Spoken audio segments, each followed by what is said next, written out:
And if your digestive system is unhealthy, you can be struggling, trying to heal yourself forever, and you will not recover. It is the first place that you have to address. We have a situation where the food industry deliberately adds a whole host of chemicals to processed foods to make them addictive. Their term for it is to make them irresistible. If you look at the inside the magazines of the food industry, you will find advertisement after advertisement for this kind of chemicals, which the manufacturers recommend to the food industry companies. Add this to your food and your customers will find it irresistible. These are addictive chemicals, just as powerful as heroin, morphine, or any other chemical. And they usually list it under E numbers, which doesn't mean anything to the majority of people. So people get addicted to these things. So grain was so hard to produce and so difficult to produce, and it was so expensive as a result. It was more expensive than gold. People traded in grain because it was the most expensive thing on this planet.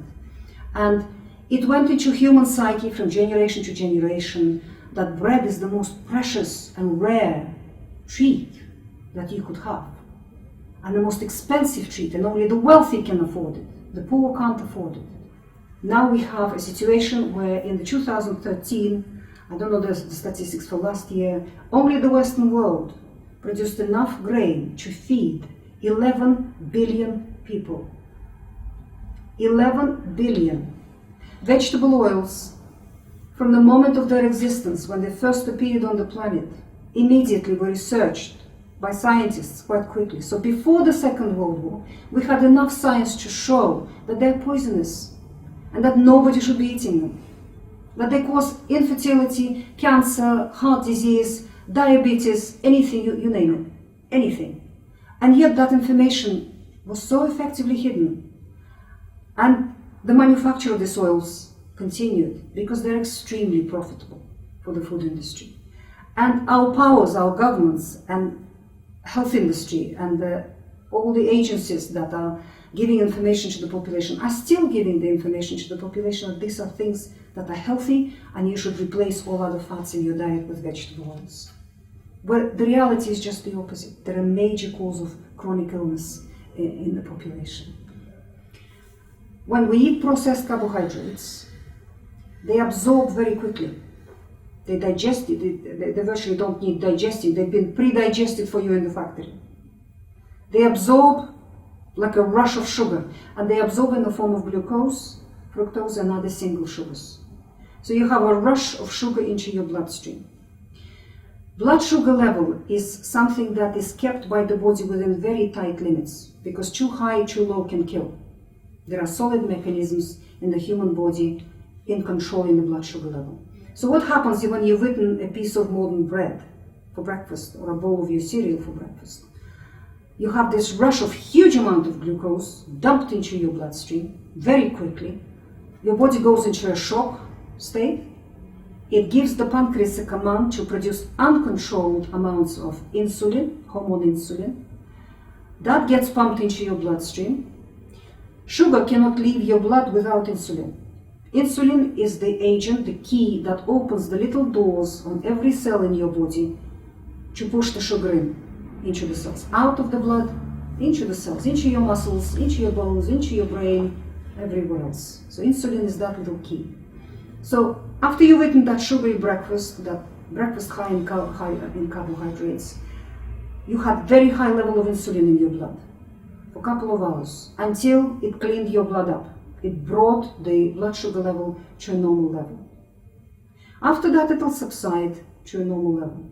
Trouble is, by then you're likely to have had a chocolate bar or a sandwich or something else, which is also a processed carbohydrate. What happens? Your pancreas is given a slap to produce another uncontrolled amount of insulin. By lunchtime, you've had something else with processed carbohydrates in it. By mid-afternoon, again something else.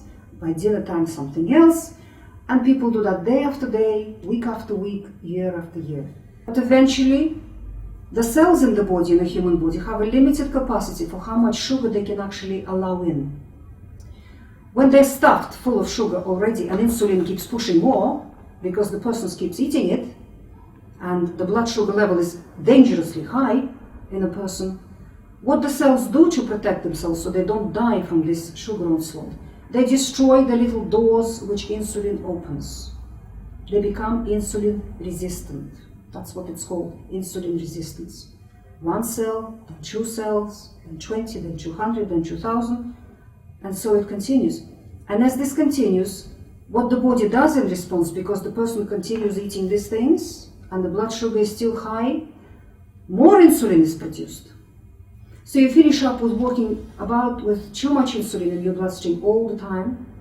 And insulin is a master fat storage hormone.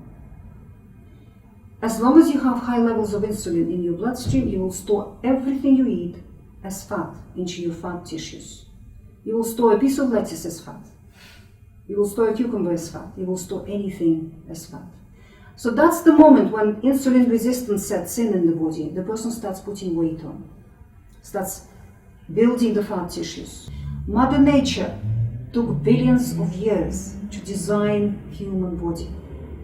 Every little molecule, every biochemical process, every little thing was thoroughly tested and tried and designed and thought out. Our nutritional science is only about, 40 years old, 50 years old? And our scientists think that they've tinkered in their laboratories for 40 years. They know more than nature does. Think about what's nature intended for your body. Think about your gut flora to start with, and think about your digestive system. If your gut flora is abnormal and your gut is damaged, that's what you need to focus upon. Not to be removing fructose, or removing that, or removing this. Focus on changing your gut flora and healing and sealing your gut wall. And here you will have to focus on what you eat, not on what you don't eat, on what you actually eat, and how much effort you actually put into your cooking, and how much love you put into every dish that you prepare for yourself, for your loved ones, which is very, very important. And focus on healing your gut and healing your gut flora and working with your body, rather than throwing things at it because our science says, now you do this or you do that.